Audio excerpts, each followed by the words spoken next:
नमः परमदेवाय नमः परमहेतवे नमः शिवाय शान्ताय नमः शिवतराय ते ॐ नमः शिवाय। जय श्री राधे कृष्णा। ओम नमः शिवाय। मित्रों, हम सभी ने अभी तक श्री शिव महापुराण की जो द्वितीय संहिता चल रही है, रुद्र संहिता, उसके द्वितीय खंड के 7वें अध्याय तक के बारे में समझ लिया। आपको याद है ना कि दूसरा खंड कौन सा है? सती खंड है। तो उसके 7वें अध्याय तक की कथा को हमने सुन लिया। अब हम लोग आगे की कथा को सुनेंगे जो बहुत सुंदर सी है। सूत जी महाराज सौनिक ऋषियों को कथा सुनाते जाते हैं और कहते हैं कि मैंने तुम्हें बताया कि ब्रह्मा जी ने किस प्रकार नारद जी को सारी कथा सुनाई और कह दिया कि किस प्रकार से देवी संध्या अरुंधति बनकर उत्पन्न हुई मेधा तिथि के यज्ञ से, और फिर किस प्रकार वो वशिष्ठ जी को ब्याही गई। और मैंने तुम्हें कामदेव के बारे में भी बता दिया, कामदेव का जन्म कैसे हुआ। अब आगे की कथा को सुनो। सौनिक ऋषियों ने हाथ जोड़े और सूत जी महाराज से पूछा और कहा कि प्रभु सुनाइए, हम जानना चाहते हैं भगवान भोलेनाथ के शिवा के बारे में, आप हमें बताइए। सूत जी महाराज ने इतनी बात सुनी और इतनी बात सुनकर कहा कि जो प्रश्न आप कर रहे हो वैसा ही नारद जी कर रहे ब्रह्मा जी से। नारद जी ने ब्रह्मा जी से कहा, पिताजी आपने मुझे कामदेव की कथा सुना दी, संध्या की कथा सुना दी, अब मैं चाहता हूँ कि आप मुझे बताएं कि भगवान श्री शिव की सेवा किस प्रकार से इस धरातल पर आई और किस प्रकार से बाबा भोलेनाथ का विवाह हुआ। ये सुनकर ब्रह्मा जी ने कहा, ब्रह्मा जी कहने लगे, नारद मैं तुम्हें बताता हूँ, देखो किस प्रकार से देवी सेवा इस धरातल पर आई। वो जो दक्ष था ना, प्रजापति दक्ष, जो मेरा ही पुत्र है दक्ष, उसने देवी को प्रकट करने के लिए देवी की 3000 वर्ष तक तपस्या की थी। ध्यान से सुनना मित्रों, राजा दक्ष जो था ना, प्रजापति दक्ष था, उसने 3000 वर्ष तक माता सती को प्राप्त करने के लिए तपस्या की थी। क्योंकि कारण क्या था तपस्या करने का? क्योंकि ब्रह्मा जी ने एक बार दक्ष के पास जाकर कहा, और दक्ष के पास वहां कामदेव भी बैठे हुए थे। ब्रह्मा जी ने दक्ष के पास जाकर कहा कि मेरा मन कर रहा है कि अब रुद्र की सुंदर तरह से शादी हो जाए, क्योंकि श्री हरि की भी शादी हो चुकी है, अब मेरा भी विवाह हो चुका है, लेकिन मेरी दोनों भ्रकुटियों के बीच में से जो रुद्र भगवान उत्पन्न हुए हैं, जो स्वयं शिव के ही अवतारी हैं, उनका विवाह भी हो जाना चाहिए। क्योंकि हम तीनों ही, ब्रह्मा विष्णु और महेश, हम तीनों ही इस सृष्टि के जगदाधार हैं, हर तरह से हम ही सब कुछ करते हैं। अब मैं और श्री हरि तो विवाहित हो गए, लेकिन रुद्र भी सपत्नीक हो जाए तब आनंद हो। और जब ऐसे बात कही तभी अचानक से ही मैं सोचने लगा, नारद अचानक से मैं सोचने लगा कि विवाह तो हो जाए उनका भी, लेकिन उनके मन में तो मोह माया है ही नहीं, अब क्या करें। तो मैंने क्या किया, मैंने कामदेव से कहा, कामदेव जाओ ऐसे बाण चलाओ जिससे रुद्र भगवान के मन में काम की इच्छा पैदा हो, जिससे वो मोहित हो जाए और विवाह करने के लिए तैयार हो जाए, ऐसा कुछ करो। कामदेव की सहायता के लिए मैंने अपने निश्वास वायु से सुंदर तरह से वसंत को उत्पन्न किया और मलयानिल को उत्पन्न किया। अब ये वसंत और मलयानिल ये तीनों ही वहां से चल दिए, यानी तीन कौन, एक कामदेव है, एक वसंत है और एक मलयानिल है, ये तीनों चले गए वहां से। भोलेनाथ के पास पहुंचे, सामने पहुंचे, तपस्या कर रहे हैं शिव जी, लेकिन जब ये तीनों तो वहां पहुंचे, खूब कोशिश की तपस्या को खत्म करने का, बिगाड़ने की, लेकिन कुछ नहीं हुआ। भोलेनाथ तपस्या करते रहे, और जब तपस्या करते रहे तो कामदेव अपने परिवार सहित लौट आया, थक हार कर बेचारा परेशान हो गया।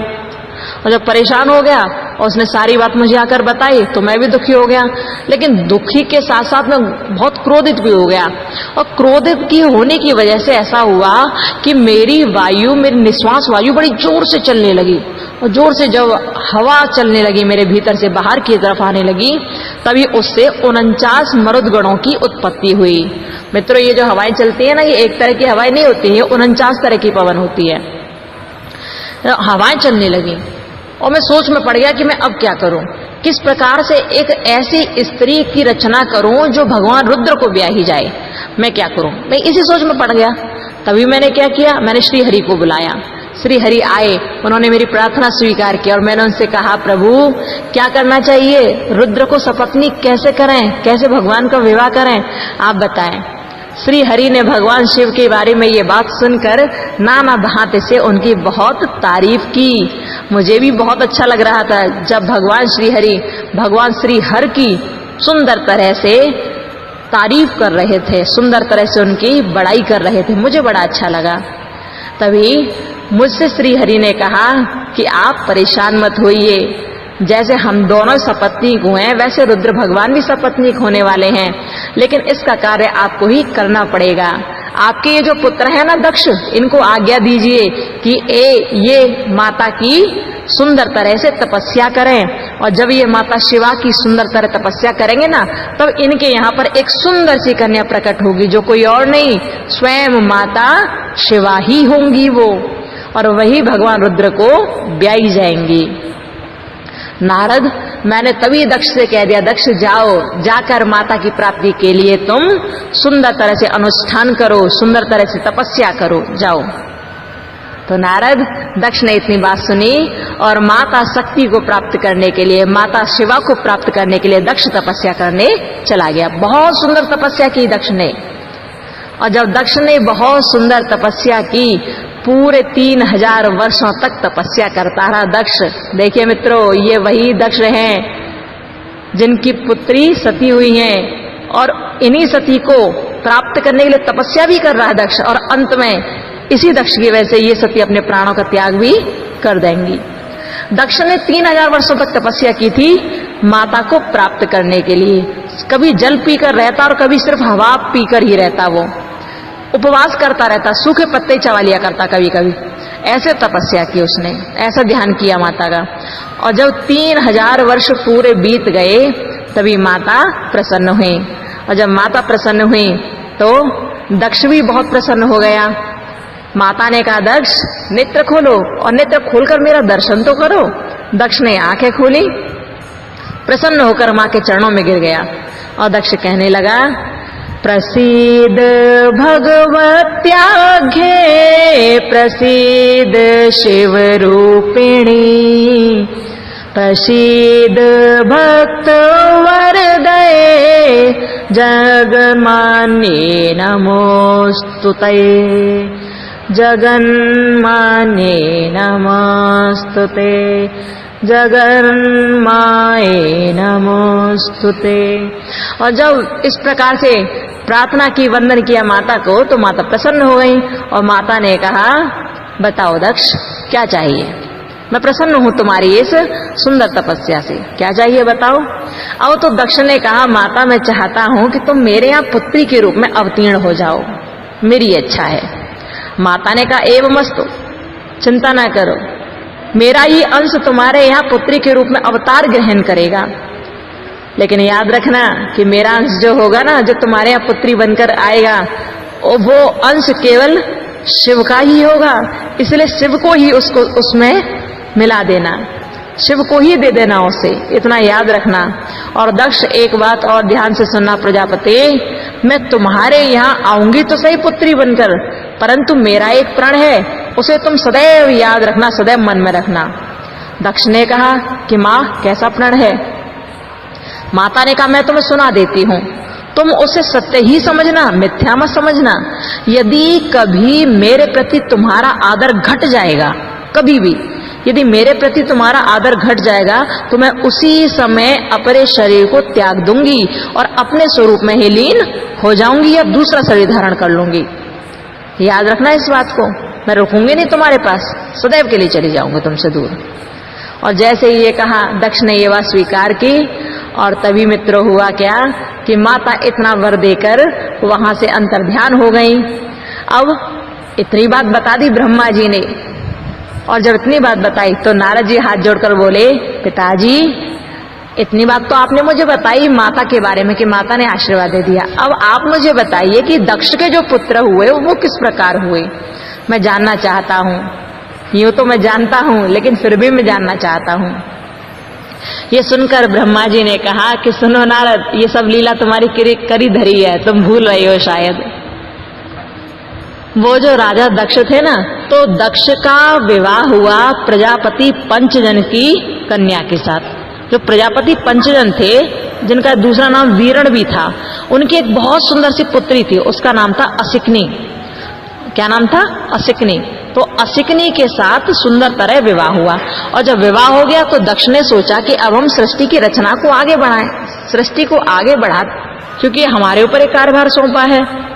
और जैसे ये बात सोची, तभी उन दोनों के द्वारा, दक्ष के और असिकनी के द्वारा 10,000 पुत्रों का जन्म हुआ। और ये 10,000 पुत्र जो पैदा हुए ना, ये हर्यश्व कहलाए। ये जो हर्यश्व थे ना, ये बहुत ज्यादा धर्मात्मा थे, हमेशा वैदिक मार्ग पर चलते थे और अपने पिता की हर बात का पूरी तरह से पालन करते थे। तो इनके पिता दक्ष ने कहा कि बेटा आप लोग जाओ और जाकर के सृष्टि के उद्देश्य से तपस्या करो, जाओ, क्योंकि हम लोगों का मुख्य काम है सृष्टि की रचना करना। तो आप जाओ और सृष्टि के उद्देश्य से तपस्या करो। और जब ये बात सुनी उन 10,000 पुत्रों ने, तो वो हर्यश्व जो बालक थे, वो सब चले गए पश्चिम दिशा की ओर। पश्चिम दिशा में बहुत दूर पहुंचे, वहां पे नारायण सर नाम का एक बहुत सुंदर पावन तीर्थ था, जहां दिव्य सिंधु नद और समुद्र का संगम हुआ करता था। उस जल तीर्थ को, वहां जो जल था ना, उस तीर्थ के जल को जैसे ही वो उन्होंने स्पर्श किया, उसके निकट वो गए, उन्होंने छुआ उसे, तभी उनका अंतःकरण शुद्ध हो गया, उन्हें परम ज्ञान की प्राप्ति हो गई। अब तो वो बालक फिर तपस्या करने के लिए बैठ गए। और जब तपस्या करने लगे प्रजा की वृद्धि करने के लिए, तो बहुत समय बीता, तभी नारद जी घूमते फिरते हुए वहीं आ गए जहां वो तपस्या कर रहे थे। अब नारद जी ने देखा कि बालक तपस्या कर रहे हैं, कुछ लोग तपस्या कर रहे हैं, और तभी जब देखा तो नारद जी ने कहा, हर्षगणो, आप लोग किस लिए तपस्या कर रहे हो, क्या कारण है? ये सुनकर उन बालकों ने कह दिया कि नारद जी, हमारे पिता की आज्ञा है कि हम सृष्टि की रचना के लिए, सृष्टि को आगे बढ़ाने के लिए, प्रजा के रचना करने के लिए हम लोग तपस्या करें, इसलिए हम लोग तपस्या कर रहे हैं। अब ये सुनकर नारद जी कहने लगे, अरे हर्षगणों, क्या बात कर रहे हैं आप लोग? अरे तुम लोग पृथ्वी का अंत देखे बिना सृष्टि की रचना करने के लिए कैसे उद्यत हो सकते हो, कैसे तैयार हो सकते हो? नई सृष्टि की रचना तो तभी होगी ना जब इस वाली सृष्टि का समापन हो जाएगा। तो क्या तुम बावरे हो जो सृष्टि की रचना करने के लिए तपस्या कर रहे हो? अब उन हर्षगणों ने कहा कि अच्छा आप ही बताएं कि हम क्या करें। नारद जी ने कहा, पहले इस सृष्टि का अंत होने दो, उसके बाद नई सृष्टि की रचना होगी। अब आप ऐसा करो कि जाओ और भगवान का ध्यान करो, और सृष्टि की रचना करने का, प्रजा के उत्पन्न करने के बारे में मत सोचो, जाओ, चले जाओ यहाँ से, भगवान के ध्यान में लीन हो जाओ। और जब ये कहा तो वो 10,000 हर्षगण वहां से चले गए। मन में सोच रहे थे कि कह तो नारद जी सही रहे हैं कि जब तक ये सृष्टि खत्म नहीं होगी तब तक हम नई सृष्टि की रचना कैसे कर पाएंगे, तो हमें जाना चाहिए और भगवान के ध्यान में लीन हो जाना चाहिए। हुआ क्या मित्रों कि वो 10,000 बालक वहां से चले गए और ऐसी जगह चले गए जहां से कोई कभी वापस नहीं लौटता। नारद जी उन्हें शिक्षा देकर वहां से चले गए और वो बालक भी वहां से चले गए। अब क्या हुआ, ब्रह्मा जी को पता चल गया ये बात। नारद, मुझ ब्रह्मा को ये सारी बात पता चल गई कि तुमने ये सब कर दिया। मुझे बड़ा दुख हुआ कि दक्ष कितना दुखी हो जाएगा ये सुनकर कि तुमने उसके 10,000 पुत्रों को ऐसी जगह भेज दिया जहां से कोई लौट कर ही नहीं आता कभी। मैं दक्ष के पास गया, मैंने दक्ष को समझाया कि इस तरह सारा काम हो गया। दक्ष बहुत दुखी हुआ, बहुत रोया, बहुत बार बार तुम्हारे लिए अपशब्द कहे, लेकिन फिर भी मैंने जैसे तैसे दक्ष को चुप कराया। और नारद फिर जानते हो क्या हुआ, कुछ समय और बीता, और जब कुछ समय और बीता तो जो पंचजन की जो कन्या थी ना, असिकनी, यानी कि जो वीरण की पुत्री थी वीरणी, उसके गर्भ से फिर दोबारा से 1,000 पुत्र उत्पन्न हुए। उनका नाम रखा गया सबलाश्क। पहले जो 10,000 पुत्र थे उनका नाम था हर्यश्व, और जो अब पैदा हुए 1,000 उनका नाम था सबलाश्क। तो जो सबलाश्क पुत्र थे उनसे भी राजा दक्ष ने कह दिया कि आप जाओ और प्रजा की सृष्टि के लिए दृढ़ता पूर्वक प्रतिज्ञा पालन करके नियम के अनुसार यज्ञ करो, चले जाओ। वो बालक इतनी बात सोचकर वहां से चलने लगे। दक्ष ने चलते चलते उन बालकों से ये भी कह दिया, बालकों किसी के बहकावे में मत आ जाना, सही से जाना और सही से लौट कर आना। फिर आप वो 1000 पुत्र शबलास को वहां से चले गए, और जब वहां से गए तो वो भी वही नारायण सरोवर के पास पहुंचे। उन्होंने भी उसी दिव्य जल का स्पर्श किया और शुद्धिकरण किया उन्होंने अपना, और वो प्रणव मंत्र का जाप करते रहे। प्रणव तो जानते हो ना, ओम, ओम ही प्रणव है। तो क्या हुआ, वो तपस्या करते रहे वहां पर। अब वो तपस्या कर रहे थे, तपस्या पूरी होने वाली थी, तभी नारद जी फिर से आ गए। अब नारद जी तो है ही ऐसे, उन्हें तो चैन पड़ता नहीं कहीं। नारद जी दोबारा से आ गए। नारद जी ने उनसे भी पूछ लिया, आप लोग क्यों तपस्या कर रहे हो? उन सबलाशकों ने भी कह दिया कि हम तो प्रजा का सृष्टि करने के लिए, प्रजा की सृष्टि करने के लिए तपस्या कर रहे हैं। जैसे ये बात सुनी नारद जी ने फिर वही वाला ज्ञान दे दिया जो हर्ष्य गणों को दिया था। अब इन सबलाशकों से कह दिया कि अरे तुम लोग कैसे सृष्टि की रचना कर सकते हो? जब तक ये सृष्टि खत्म नहीं होगी तब तक दूसरी सृष्टि कैसे तैयार हो जाएगी? हाँ, पहले इस सृष्टि को खत्म होने दो, बाद में दूसरी सृष्टि की रचना करना ना। अब सबलाशकों के मन में भी ये बात बैठ गई। नारद जी से वो कहने लगे, हम क्या करें, आप बताएं, बताओ हम क्या करें? तो नारद जी ने कहा, करो कुछ मत, जाओ और ऐसे ही चले जाओ जहां से लौटते नहीं हो, बस भगवान का ध्यान करना अच्छी तरह से। पहले सृष्टि को खत्म होने दो, उसके बाद दूसरी सृष्टि पैदा करना, ठीक है, जाओ। नारद जी ने जैसे ये कहा तो ये सुनकर वो 1000 बालक भी वहां से चले गए। जब चले गए तो ब्रह्मा जी अब तो बहुत दुखी हो गए। ब्रह्मा जी नारद जी से कह रहे, नारद मैं इतना दुखी हो गया तुम्हारे इस काम को देखकर, मुझे बहुत दुख हुआ कि अब तो मैं दक्ष छोड़ने वाला नहीं है। अब हुआ क्या कि दक्ष को पता चल गया कि नारद ने ये सब काम किया है। ब्रह्मा जी भी वहीं थे, दक्ष भी वहीं था। दक्ष रो रहा था, दुखी था बहुत। तभी नारद तुम भी वहां आ गए, और जैसे ही तुम आए तो तुमने ऐसा काम कर दिया जैसे जले पर नमक छिड़क देते हैं ना, ऐसा ही तुमने कर दिया। अरे नारद, तुम्हें देखते ही दक्ष बहुत आग बबूला हो गया, और दक्ष ने तुम्हें बहुत कुछ कहा। तुम याद करो नारद, तुम्हें याद होगा कि तुम्हें देखते ही दक्ष के होठ फड़क उठे, रोष के मारे, क्रोध के मारे वो तुम्हें धिक्कारने लगा, निंदा करने लगा। और दक्ष ने तुमसे कहा, अरे ओ नीच, तुमने ये क्या कर दिया? तुमने झूठे मूठे साधुओं का बाना पहन रखा है, इसी के द्वारा ठक्कर तुमने मेरे भोले वाले बालकों को भिक्षुओं का मार्ग दिखा दिया और ऐसी जगह पहुंचा दिया जहां से कोई वापस लौट के नहीं आता। अरे तुमने बहुत बुरा किया, तुम बहुत निर्दयी हो, बहुत सठ हो। इसलिए तुमने हमारे इन बालकों के जो अभी तक ऋषि ऋण, देव ऋण और पितृ ऋण से मुक्त तक नहीं हो पाए थे, तुमने उन्हीं बालकों को लोक और परलोक दोनों, उनके दोनों का श्रेय का नाश कर दिया।